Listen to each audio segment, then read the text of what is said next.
as they mourn the wounded, as they mourn those who were attacked and murdered by radical Islamic terrorism. Today's attacks in Brussels underscores that this is a war.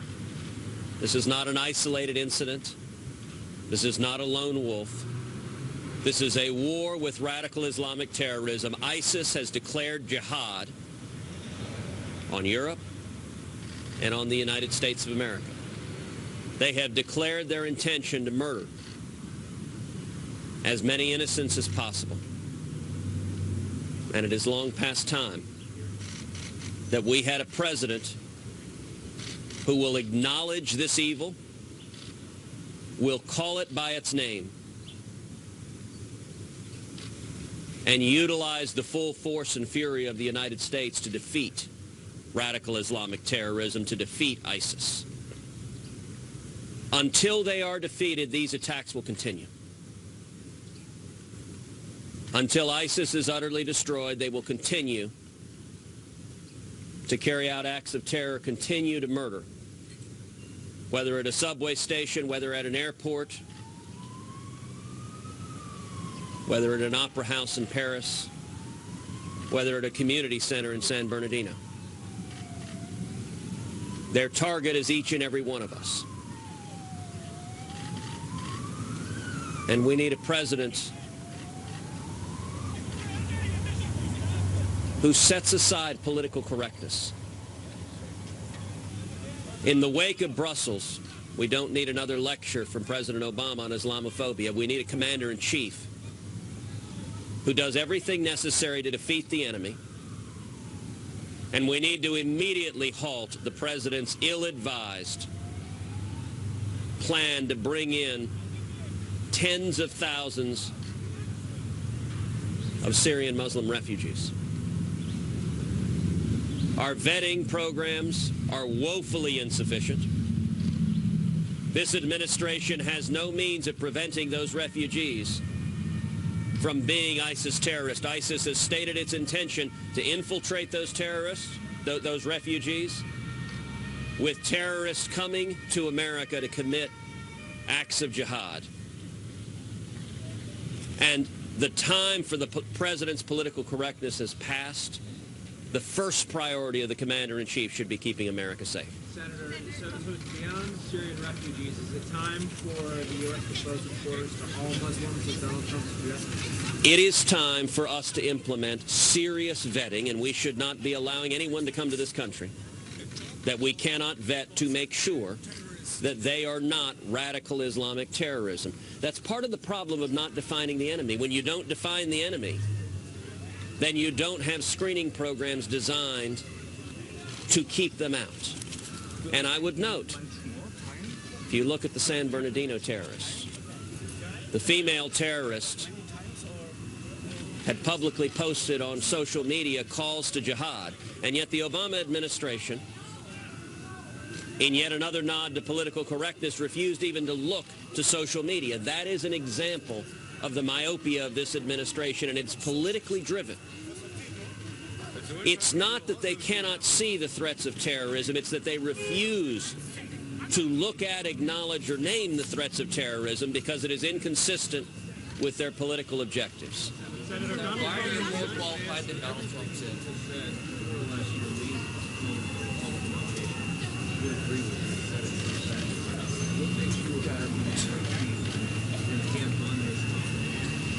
Well, I will say it is striking that the day after Donald Trump called for America weakening NATO, withdrawing from NATO, we see Brussels, where NATO is headquartered, the subject of a radical Islamic terrorist attack. Donald Trump is wrong that America should withdraw from the world and abandon our allies. Donald Trump is wrong that America should retreat from Europe, retreat from NATO, hand Putin a major victory, and while he's at it, hand ISIS a major victory. And what should NATO do? NATO should join with the United States in utterly destroying ISIS. And I would note that NATO is ready to act in a way that our president is not. Donald Trump's proposal to withdraw from the world, to withdraw from NATO, to withdraw from Europe is sadly consistent with his statement that he intends to be neutral between Israel and the Palestinians. We have seen for 7 years a president that cannot distinguish between our friends and our enemies, a president that cannot distinguish between the nation of Israel and Islamic terrorists who seek to murder us. And it would be a mistake to elect another president who buys into the same left-wing moral relativism that equates the terrorist blowing himself up and murdering innocent civilians to the brave soldiers and law enforcement officers risking everything to keep us safe. Senator, on Mornings with Maria this morning, Donald Trump was asked about the visa waiver program, and not just Muslims, but also potentially Christians, atheists, whoever, whether that program should be put on hold for everyone. And he more than implied that he would be in favor of that. Would you agree? There's no doubt we need serious scrutiny to the visa waiver program. The attack in Brussels is in many ways the fruit of a failed immigration policy in Europe that has allowed a massive influx of radical Islamic terrorists into Europe. Europe is in the process of allowing policies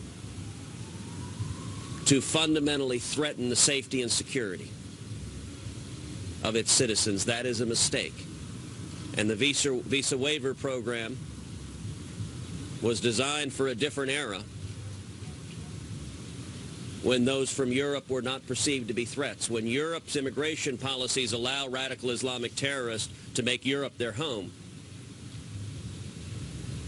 we absolutely need to revisit our immigration policies across the board to prevent radical Islamic terrorists from coming to America. Senator, when you say that today's attacks were the result of bad immigration policy? I'm sorry, I can't hear you. President Obama's in Cuba, as you know, right now. Do you believe he should return home rather than continue the rest of his foreign trip? While our friends and allies are attacked by radical Islamic terrorists, President Obama is spending his time going to baseball games with the Castros and standing at a press conference with Raul Castro as a prop, while Castro denies there are any political prisoners in Cuba. And then even worse, President Obama goes out of his way to agree with Castro's attacks on America. I recognize President Obama began his presidency with a worldwide apology tour. But the people of America deserve a president who doesn't grovel before a communist dictator who hates America, is attacking our nation.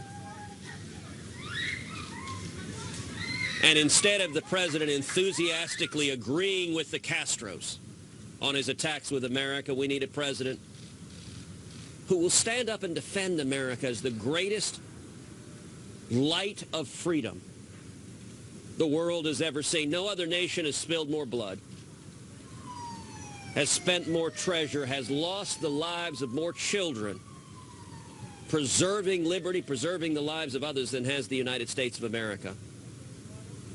And President Obama should be back in America keeping this country safe, or President Obama should be planning to travel to Brussels. You know, in the wake of the Paris terror attacks, world leaders came together in solidarity with the people of Paris. And yet strikingly absent was Barack Obama. A visual manifestation of President Obama and Hillary Clinton's retreat from the world, abdication of leadership in the world. And I would note that retreat from the world, the Obama-Clinton retreat from the world, is very much the retreat from the world that Donald Trump is advocating. Even Barack Obama hasn't gone so far as arguing for withdrawing from NATO the way Donald Trump has.